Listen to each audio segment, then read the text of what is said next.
안녕하십니까. 저는 죽음학 스케치의 저자이면서 수아직 산부인과 원장으로 있는 김달수입니다.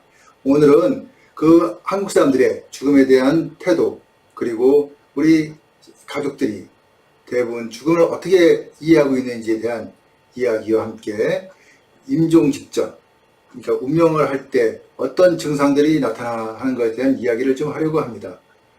그에 다음에 이어서 와인 꽁투로서 제가 겪어봤던 특별한 와인 이야기를 하나 소개하려고 합니다. 한국인들은 죽음에 대해 거부감이 많고 되도록 죽음을 회피하고 싶어하는, 그래서 무관심하게 보이려고 하는 그런 면이 있습니다. 그러다 보니 자녀들에게도 죽음 그 이야기를 못하게 하거나 자녀들이 질문해도 쓸데없는 것을 알려고 한다고 핀잔을 주기도 합니다.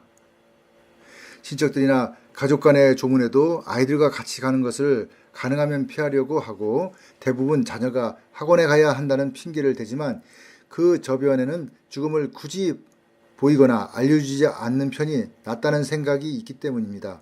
어른들도 죽음을 외면하고 혐오하고 회피하고 죽는 것 자체를 두려워합니다. 그러나 한편으로는 죽음 후에 또 다른 길이 있다, 그런 막연한 내세관과 희망을 갖기도 합니다.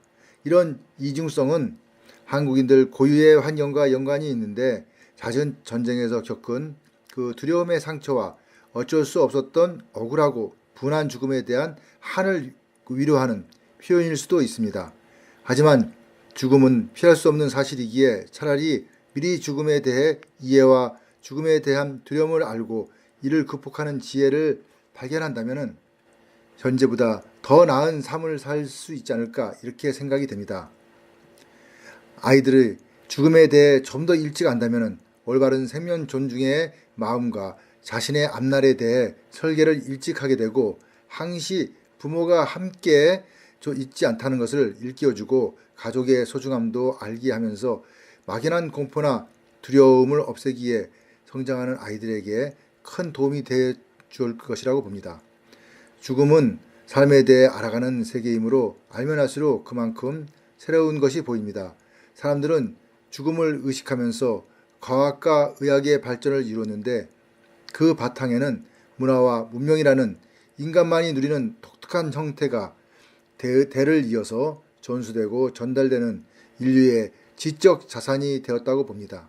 이런 지적 자산 중에는 심리, 철학, 예술, 문화, 그리고 종교가 포함되는데, 이런 다양한 시도는 결국 영생을 얻기 위한 사람들의 아주 간절한 몸부림이었다고 이렇게 봅니다.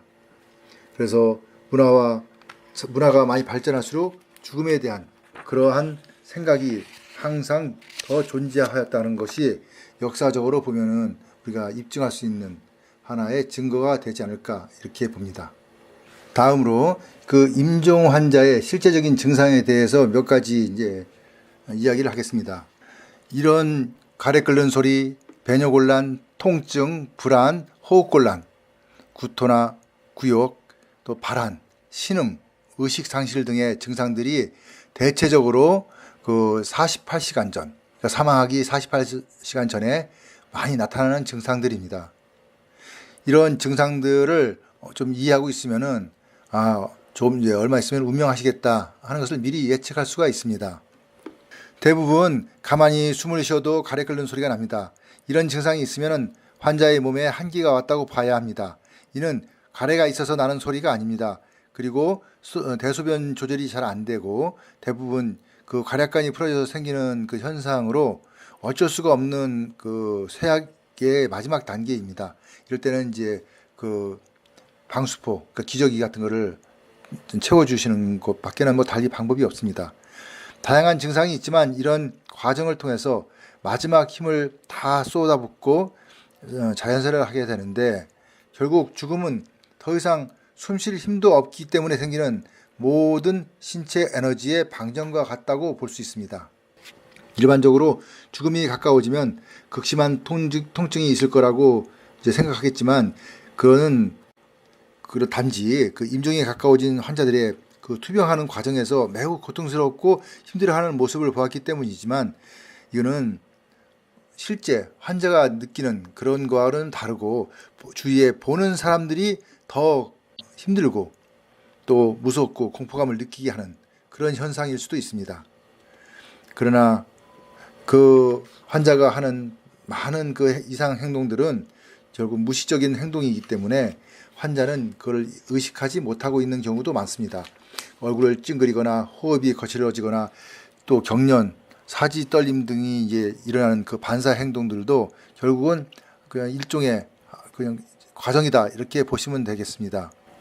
이러한 현상들이 모두 통증은 아니지만 환자가 보는 사람들이 앞에서는 매우 그 안타까움을 만들어주는 그런 과정이기도 합니다.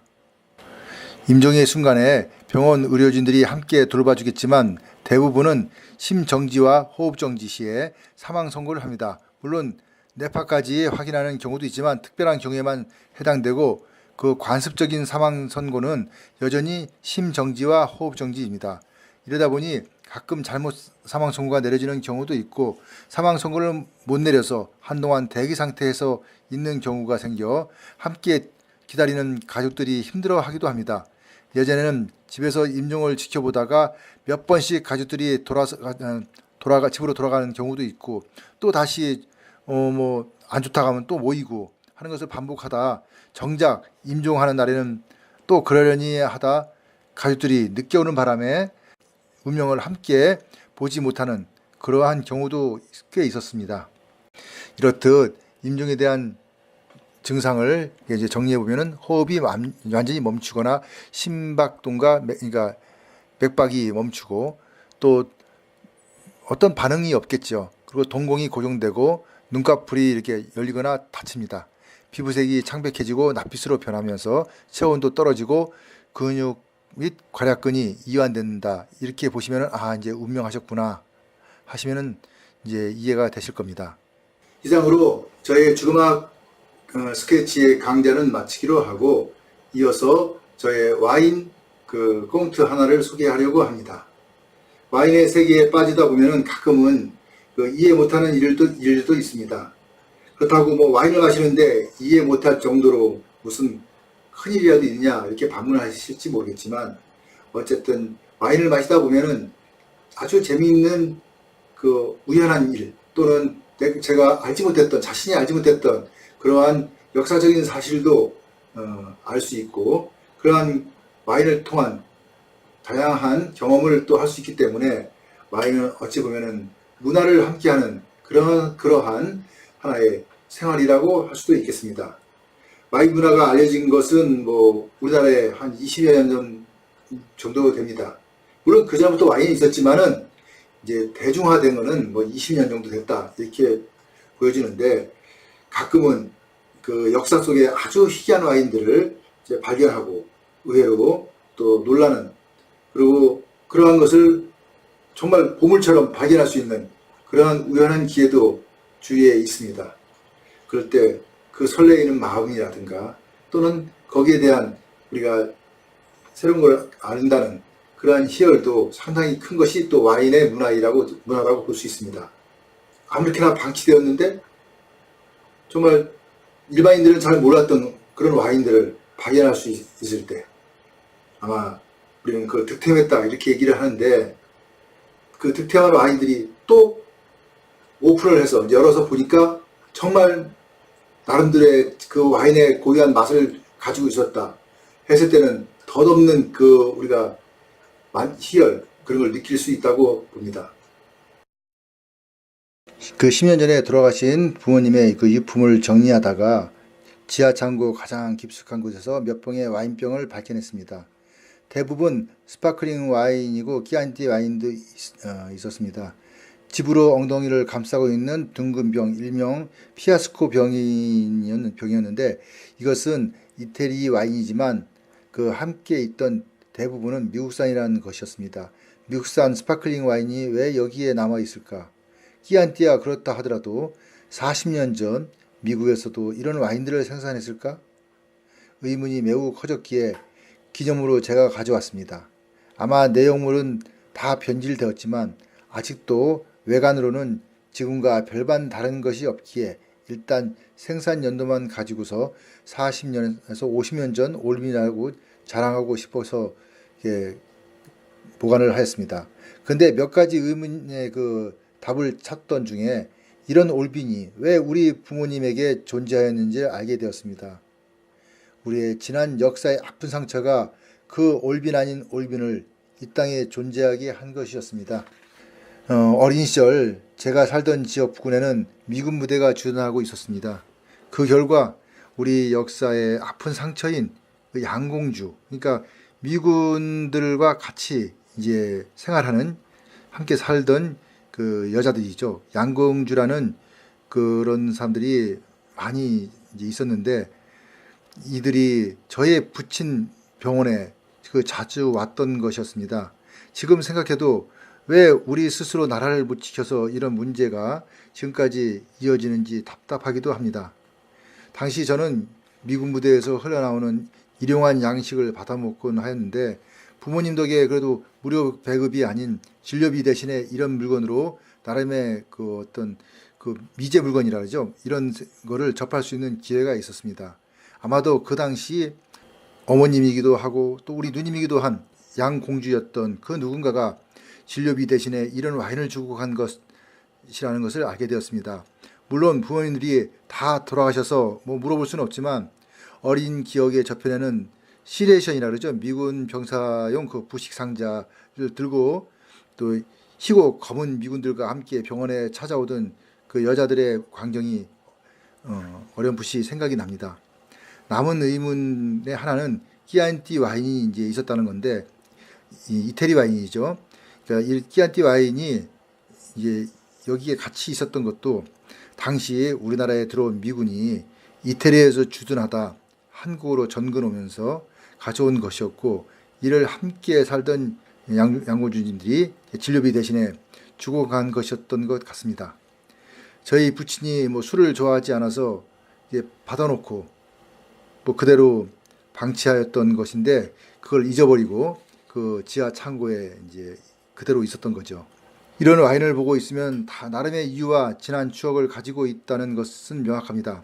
그 추억이 좋던 싫던 간에 결론적으로 와인을 보면은 당연히 마셔봐야 그 진가를 안다고 해서 한 2병을 이제 이렇게 땄습니다. 근데 정말 진국이었습니다. 간장의 진국. 그것도 아주 수십 년 이상 묵은 진간장의 맛이었습니다.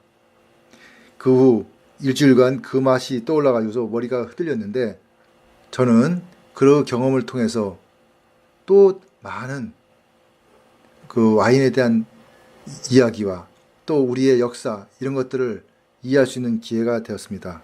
와인은 신선할 때가 좋은 거고, 또 내가 알고 있는 좋은 사람들과 함께 할 때 가장 좋은 그 와인을 마시는 시기다, 이렇게 이해하고 있습니다. 그러니까 국내에 와인이 처음 들어온 것은 물론 뭐 아름아름 들어온 건 있겠지만, 유교를 겪으면서 미군이 주둔하게 되고 그 미군들이 순환 근무를 하는 시기에 이태리에 있던 그 일부 군인들이, 이태리에 주둔했던 미군들이 우리나라로 와서 온 진 보따리의 와인들이 함께 와서 이태리 와인들이 우리나라에도 전해졌다. 경험한 바로는 이태리 와인 같은 것들은 프랑스에서 직접 온 것보다는 미군의 PX를 통해서 우리나라에 전해졌다 하고, 그 시기 안에서 미군의 보급품 속에서 와인이 왔다, 이렇게 이제 이해가 됐습니다. 이상으로 오늘 저희 주거학 강좌를 마치기로 하고 다음에 다시 이제 뵙도록 하겠습니다. 그럼 감사합니다.